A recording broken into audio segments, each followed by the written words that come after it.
Hi, folks. Welcome to Crisco's Corner.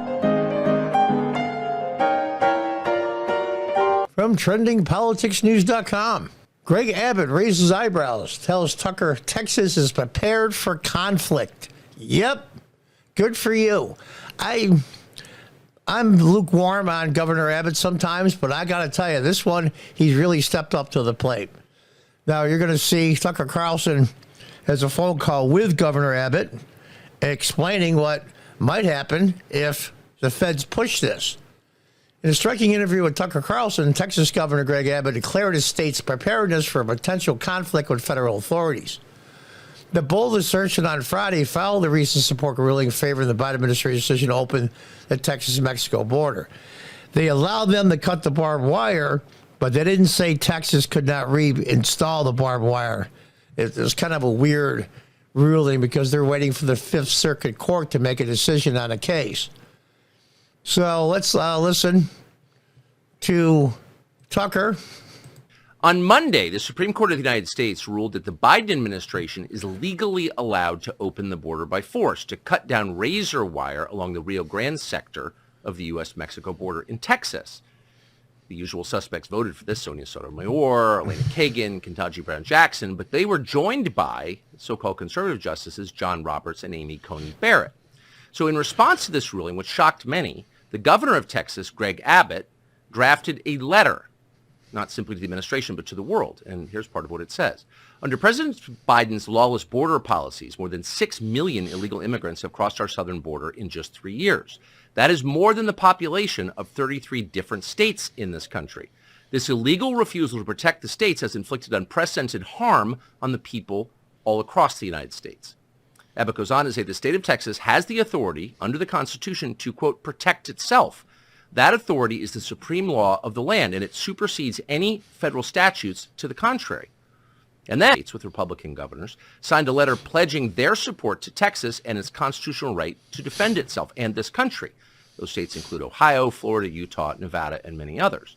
And then the Biden administration responded. The administration threatened these states, and particularly Texas, with a, quote, 24-hour deadline to allow Border Patrol to reopen the border and to take down the barbed wire. Clearly.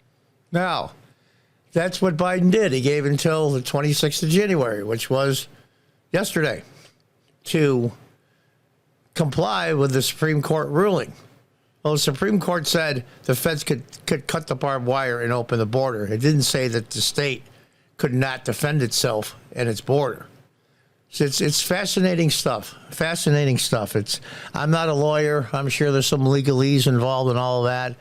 But let's listen to what Governor Abbott has to say concerning the Biden administration and the border crisis.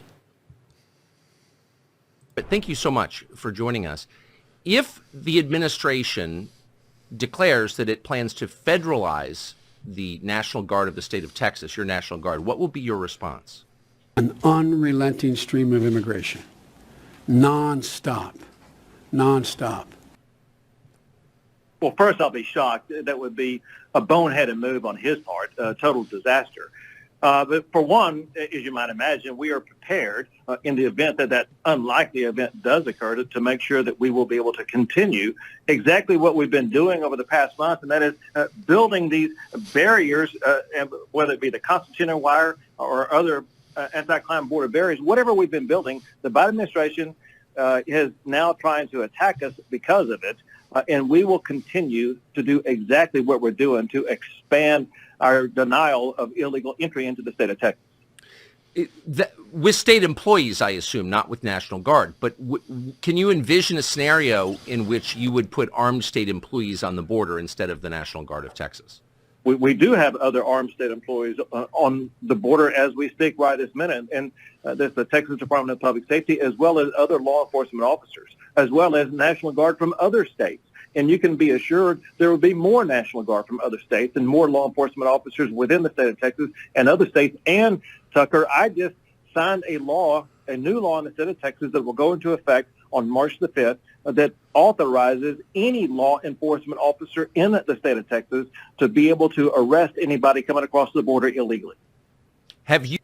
Now, that's an excellent thing. Any law enforcement officer, when I was a councilman in the early 2000s here in upstate New York, I took an oath. And so did every Border Patrol agent. And frankly, allowing them to come in illegally and then getting their name, giving them some money on a card and all kinds of other stuff, and then give them a court appearance date 2 to 3 years in advance is frankly human trafficking. Let's tell the truth. These border agents, the vast majority, not all, but the vast majority that are complicit in this, have broken their oath. An unrelenting stream of immigration. Non-stop. Non-stop. And I wish that the ones that have pray that President Trump is sworn in on January 20th of next year, that every single one of those border agents that broke their oath, knowingly and willingly, be fired and their pensions taken away from them forever. This move by the Texas governor to say that all law enforcement in the state can arrest somebody, but the problem is they have to turn them back over to ICE in most of the cases, and ICE sometimes deports them, but the vast majority of the time just puts them back in the country. So I don't know, but it's a good first step.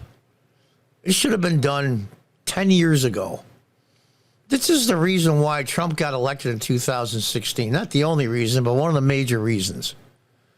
You know, I have to shake my head and all that wonder at why the Democrats are allowing this disaster. The only thing I can come up with is this. They want to leave the country so badly damaged that they lose the presidency. They want to leave in such a mess that no one, including Trump, will be able to dig out from the hole that they put our country in, with 20 plus million illegal refugees, migrants, whatever you want to call them, legal aliens. The list is endless. They act, you know, what you can call them this, call them that, depending on what side of the aisle you're on. They have to be dealt with. Now, I do not want to make the mistake that Ronald Reagan made. My only major criticism of Ronald Reagan was the fact he made an amnesty deal with Tip O'Neill. If they do an amnesty deal after the Republicans take the White House, I will, and so will millions of other people, will desert the MAGA movement and desert the Republican Party. Maybe that's what the Democrats want. Maybe they're playing the long game. Just because the progressive Democrats are bat crap crazy doesn't mean they're stupid. Let's listen on. You spoken to the president or anyone from the Biden White House about what appears to be an imminent collision? I have not, to be clear. I have spoken to the president about the border. I met him on a tarmac in El Paso and talked to him directly about what was going on. I handed him a letter that had in it immediate solutions he could take that would immediately secure the border without the need of any new law to be passed. Despite the fact that I handed him on altogether 8 different letters, he has refused to ever respond.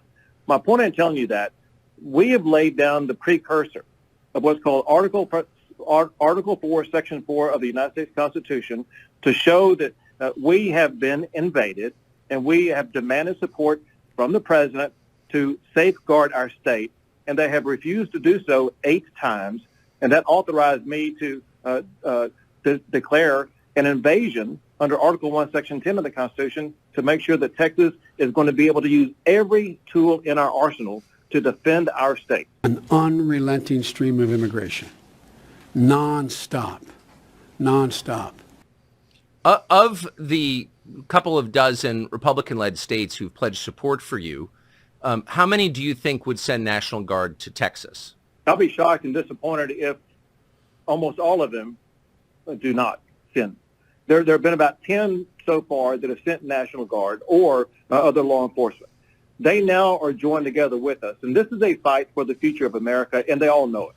And so I believe that they will all be in on this effort. Now, you have to understand, this isn't just Texas's fight. No more of this was a ground war, and they entered the United States and Texas, and we were in a true armed conflict, like a real world war, World War III, or whatever you want to call it, a regional conflict. They're just entering the country here, and they're just being dispersed all over the country, even here in upstate New York. There's food pantries where I live. People are telling me they're wiped out by 10, 11 o'clock because the so-called migrants are there first thing in the morning and grab a lot of the food that's there that's meant for local people that are struggling with the Biden inflation to pay for groceries. And it's happening in all the major cities. My city's only 45,000. It's not that big. The county's about 195,000 total. And they're here too. They're everywhere. So this isn't just Texas's problem. That's why I think the other governors, if they do not send National Guard troops, are just virtue signaling and not worth the time of day. Let's listen on. It's just a remarkable moment. And I know you're heading out, but my final question is, how do you see this resolving? What happens next? Well, Texas is going to continue to expand the border barriers that we are erecting, the razor wire that we're putting up, and to continue to gain control of more land over the coming months. I believe, however, that this will all come to an end on January the 20th of next year, because I believe a new president will be sworn in, a president who will actually enforce the immigration laws of the entire country, not just the Texas border, but New Mexico and Arizona and California and the Canadian border also. And we will have safe and secure borders once again, because we will have a president who actually will enforce the laws of the United States of America. But in the next year, are you concerned about any kind of conflict between state forces, whether state employees or National Guard, and federal forces? And that's the thing. Tensions are running high. I'm not sure how the Border Patrol and the National Guard and the Texas safety authorities, i.e. the state police of Texas, how they get along. All it takes is one person that misconstrues a situation or having a bad day or a bad week to do something stupid, and all hell can break loose. And I pray that doesn't happen, but it can. Once these things ignite, it's tough to put them out. And Biden has set this up. He has set the progressive Democrats in his administration, he has set them up for failure. I just shake my head in awe and wonder at it all. He's not going to lose any votes in the general election in November if he enforces a federal law.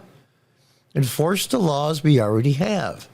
If you don't like the laws we have, then change them. That's the way the system works.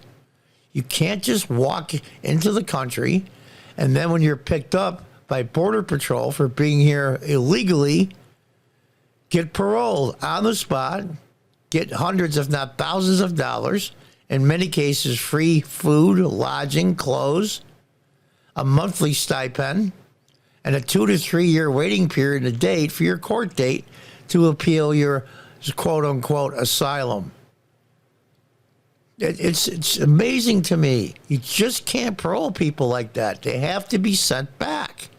That is the law currently in the United States. And the administration in Washington is not abiding by laws, which I'm sure in the past President Biden as a senator has voted for. It's amazing to me. This is probably a good spot to put a short clip. And when Biden was running for the presidency for the 8th time, I exaggerate, concerning sanctuary cities. So I'm going to put that here. And interesting what he says. Would you allow these cities to ignore the federal law regarding the reporting of illegal immigrants and, in fact, provide sanctuary to these immigrants? The reason the cities ignore the federal law is the fact that there is no funding at the federal level to provide for the kind of enforcement at the federal level you need. Pick up the New York Times today. There's a city not far across the river from my state that imposed similar sanctions. And what they found out is, as a consequence of that, their city went in the dumps, in the dumpster. Stores started closing. Everything started to happen. And they changed the policy. Part of the problem is you have to have a federal government that can enforce laws. This administration has been fundamentally derelict derelict in not funding any of the requirements that are needed even to enforce the existing So, law. Senator Biden, yes or no, would you allow the cities to ignore the federal law? No. Okay. Fascinating, isn't it? Let's continue on with the Tucker interview with Governor Abbott. Tucker, all we can do is be as prepared as possible, deploy as many people as possible, do as much as possible to put up more border barriers and deny illegal entry. And our head is down. We're working hard, regardless of what the Biden administration is doing. Governor Greg Abbott of Texas joining. Thank you very much, Governor. Nearly all Republican governors in the U.S. have answered the call for Texas, expressed their support for Governor Abbott in his contentious dispute with the federal government regarding border management. You see on there. Now, my understanding is it's incorrect. South Carolina is also should be in red as well. That's what I've been told. So, and he even said, if all of these states don't send National Guard and other help to the border, he'll be incredibly disappointed. I can see Louisiana, Mississippi, Alabama, Georgia, especially Florida, who already has people, Tennessee, which I'm seriously considering moving to, Arkansas, Oklahoma, Kentucky, West Virginia, Virginia. I can see North and South Dakota, Nebraska, Iowa, Missouri. I can see all of those. Wyoming, Montana. That's maybe not Utah, or excuse me, not Nevada, maybe Utah and Idaho. Alaska, I can see almost all of them sending National Guard troops. All each of them has to do is send 500 National Guard troops and some supplies, i.e. food, ammunition for their weapons, also barbed wire to use, other things to help secure the border. If each one of these states did that, that border would be very secure, at least on the Texas border. Now, unfortunately, Arizona and New Mexico has turned into a deep, deep blue state. That might be too far gone to even be concerned with. And Arizona, of course, is the governor there, is the one that beat Carrie Lake for the governorship. So she's a Biden Democrat through and through, a progressive nut bar. So we're going to have to see. It's funny. Looking forward, Abbott believes this will come to an end on January 20th of next year. I believe that sincerely. I believe a new president will be sworn in. He didn't say Trump.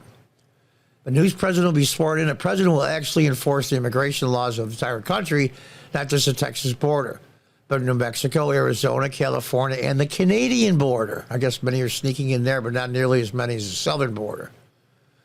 Abbott has been especially vocal, mobilizing the Texas National Guard and suing the federal government for interfering in state-level border security measures. The move has drawn criticism from Democratic leaders who accuse Abbott of political grandstanding and endangering both U.S. citizens and asylum seekers. How is he endangering U.S. citizens? How is he endangering asylum seekers? They're not asylum seekers. They're illegal migrants. There's ports of entry. There's a procedure. And it's long and it's difficult and sometimes legally expensive to be a citizen of the United States. Why? Because the United States, in my opinion, is the premier citizenship in the world. Now, those of you who don't agree with that, you're definitely in the top 5. Being a citizen of the United States, when you come from another country, is a privilege, not a right. You said over 6 million illegals, meaning Abbott, border crossings in the last 3 years, which you said caused unprecedented harm nationwide. The mayor of Chicago, the ultra-socialist leftist nut that he is, wants to start evicting these migrants that have been sent to Chicago. They don't have the resources, but the guys ran their mouth like the mayor of New York and all the other major cities when they ran for election. We're a sanctuary city. But they're all NIMBYs. And NIMBYs is not in my backyard. We can talk about it, but we're not going to do it. We're going to force somebody else to pay for it, and we're going to force somebody else to put up with the grief and the harm that comes from it. Typical progressive Democrat. We can talk about all these things, but somebody else is going to pay for it. It's just incredibly incredible. Instead of prosecuting immigrants for the federal crime of illegal entry, President Biden has sent his lawyers to federal courts to sue Texas to take action to secure the border. Yeah, and this is what I'm going to leave it with this. James Madison, Alexander Hamilton, and the other visionaries who wrote the U.S. Constitution foresaw that states should not be left to the mercy of a lawless president who does nothing to stop external threats like cartels smuggling millions of illegal immigrants across the border. And 90% of all the heroin and fentanyl that enters the United States. Madison, Hamilton, Adams, all of them are turning over in their graves. It's such a shame. But they want to leave this place burnt down. They want this place to be so damaged when they get thrown out of the White House that a new president, no matter how good, could not repair it. That's the only thing I can think of. Because nobody can be this ignorant and nobody can be this stupid and incompetent. Nobody. I'm sorry. There's 10-year-olds that are better than this. This is done on purpose. They see the handwriting on the wall and they see they're going to be pushed out. And I hope and pray that happens. If not, in my lifetime, I watched the country that I grew up in and loved and has been a citizen my whole life go down the toilet, the beacon of hope for the whole world. If America's, there's a lot of immigrants that say this, legal immigrants, especially Europeans, Africans, everywhere, South America, China, you name it, Asia as a whole. If America falls, there'll be no place to go for freedom-loving people. And that is the truth, folks. If America falls, the world will enter darkness. And I mean that sincerely and honestly. And until next time, God bless, goodbye, and good luck. An unrelenting stream of immigration. Non-stop. Non-stop.